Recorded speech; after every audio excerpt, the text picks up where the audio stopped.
Hello, we're team number 3, and we are going to talk about the Hadean and Archean Ion.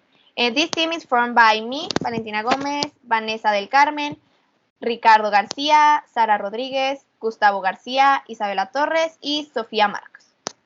And first, we are going to start with the Hadean Ion. Hello, we have here the Hadean Ion, but first, what is the Hadean Ion and what happened in this era? The Hadean Ion is a geological division of Earth's history that spans from the formation of our planet approximately 4.6 billion years ago to about 4 billion years ago. Uh, Through this period, the Earth was going through intense geological and astronomical processes. These processes transformed Earth on what is now.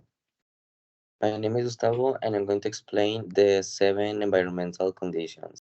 Extreme heat and talks about that the planet was still cooling from its molten state. Surface temperatures were incredibly high, likely reaching thousands of degrees Celsius. Um, Lack of oxygen.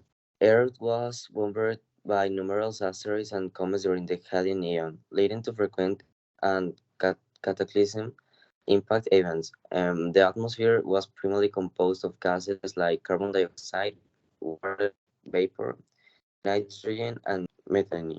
And there were no oceans. Like the surface of Earth was dominated by a vast rolling ocean of molten rock due to extreme heat. And the extreme heat caused any water on the surface to exist in the form of steam or vapor. Volcanic activity talks about that there were extreme volcanic eruptions shaping the surface of the earth, and these volcanic processes released gases into the atmosphere. Frequent impact events. Um, these impacts played a crucial role in shaping the early Earth surface, and the Hadean leading to frequent and cataclysm impact events, and these impacts release enormous amounts of energy and contribute to the geological changes on the planet's surface. Radiation and harsh conditions. Um, there was intense radiation from the young sun, making it a hostile environment. And with a weak magnetic field and no protected ozone layer, Earth was exposed to high levels of solar and cosmic radiation, making the surface even more hostile to life. Potential for hydrothermal vents. These vents could have offered the necessary chemical compounds and energy sources for life forms, and some scientists speculate that hydrothermal vents on the ocean floor could have provided a unique and stable environment. My name is Sofia and I'm going to talk about air conditions. Earth formation. The Hadean Eon began shortly after the formation of the Earth from a nebula of gas and dust in the solar system. During this early stage, the Earth was in the process of accumulating material and experienced frequent impacts from large celestial bodies. Frequent impacts. The Earth was being bombarded by a large number of space objects such as asteroids and comets. These impacts were responsible for the formation of craters and redistribution of materials of the Earth's surface. Absence of life. Because of the extremely hostile condition, it is not believed that life exists on the Earth during the Hadean Eon. Life, as we know, it is believed to arise later in the Archean Eon once conditions became more favorable. Formation of Moon. The Hadean Eon also includes the period when a giant impact between the Earth and Mars-sized objects is believed to have occurred, leading to formation of Moon. Molten surface. The Earth's surface was initially in a molten state due to intense heat generated during its formation from the solar nebula. And to finish, lack of an atmosphere. Earth, early Earth likely had a very different atmosphere compared to today. It may have been dominated by the gases such as water vapor, carbon dioxide, and nitrogen, with little or not oxygen. This atmosphere was not conducive to supporting complex life forms. Hi, my name is Isabella, and I'll be talking about animals and plants. During this time, Earth was going through a process about collision and creation, but due to the condition of this eon, it was very hard for something to be created, such as animals or plants. Therefore, they are the only things that were recorded since then. There are some rocks created of crystal zircon minerals that it's nowadays known as the oldest mineral in the world. They were found in Greenland, Canada, and Australia, and they are 4.4 billion years old. Now we're going to talk about the Archean period, and it's took place about from 4 to 2.5 billion years ago, and it is the eon that came after the Hadean eon we just explained.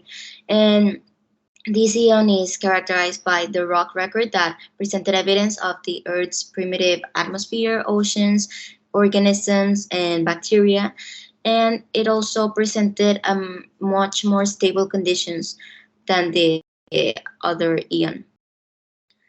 And these are the environmental conditions we will talk about.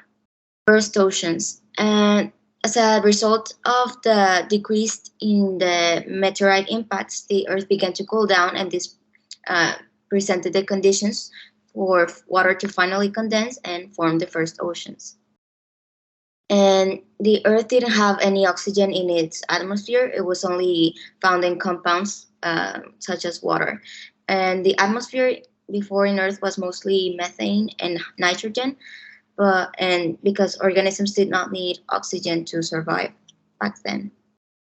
And this period was also characterized by intense geological activity because volcanic eruptions happened a lot, and these contributed to the release of gases and minerals into the atmosphere. And as we explained before, the Earth was mostly made up by oceans, but here the continental crust began to form, and the first continental features began to emerge. Here we have potential for early life. The evidence of this period was very scarce. In this period, it is believed that life on Earth started. The stabilization of oceans and the emergence of chemical substance created the ideal environment for the living things. Then we have development of a magnetic field. During the Archean, the Earth's magnetic field started to develop. This magnetic field offers some protection against solar and cosmic radiation, gradually making the surface environment less hostile to life. And finally, we have the continual meteorite bombardment. While Earth was being hit by meteorites during the Hadean Eon, diminished impacts from space objects that also occurred during the Archean. These impacts could have a significant effects on the Earth's surface and environment. So now we will continue with the air conditions. So as you might see, we have 6 of the most important. First, we have the gradual cooling, which is as Archean eon progressed, the air began to cool slowly from the extremely high temperatures of the Hadean eon.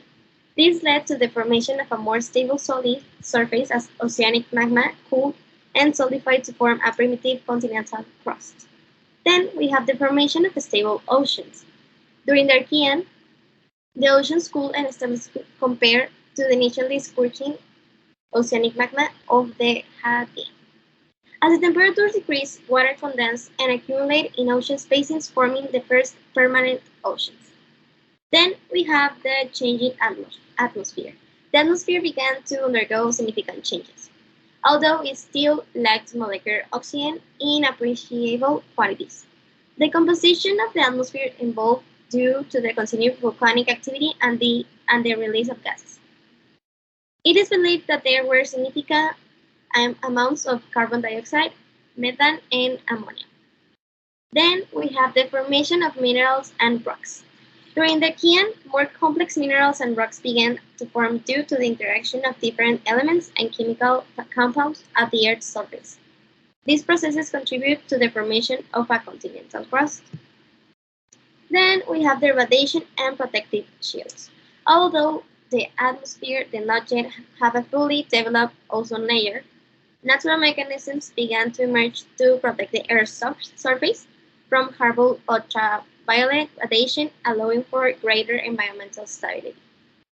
And finally, we have the possible origin of life.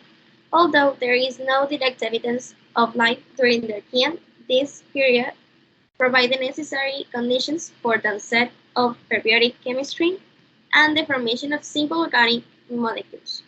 It is in the Aeon that it is believed that the precursors of life may have developed in Earth's primitive oceans. Hello, I'm Valentina, and finally I'm going to talk about the animals and plants of this eon. Basically, during these eons, as environmental and air conditions were just adapting, life began to emerge, but in a much smaller form. And there were no animals or plants as we know them today. There just were more complex cellular evolutions. And some of these, as we can see here, we have five. We have the cyanobacteria, the archaea, the anaerobic microorganism, the primitive organic materials, and the terrestrial plants and multicellular animals. As we can see, first we have the cyanobacteria. This is a type of algae with blue and green colors. It is known to be one of the oldest organisms. And this was a photosynthetic and primitive bacterium, and it played an important role in starting to create the oxygen. Then we have the archaea. This is a type of group of single-celled microorganisms that can survive in extreme environments. Some of them are considered ancestors of modern bacteria and eukaryotes. Then we have the anaerobic microorganism. This basically means that they don't need oxygen to survive, so they were completely in this period. Then we have the primitive organic material, was a simple organic molecules which eventually start to development of more complex life. This includes chemical compounds like amino acids, nucleotides, proteins, and nucleic acids. And finally, the terrestrial plants and multicellular animals. There were no terrestrial plants or multicellular animals, and life during this time was limited to single-celled organisms. And this is the end of our presentation. Here we have the references, and this is all. Thank you.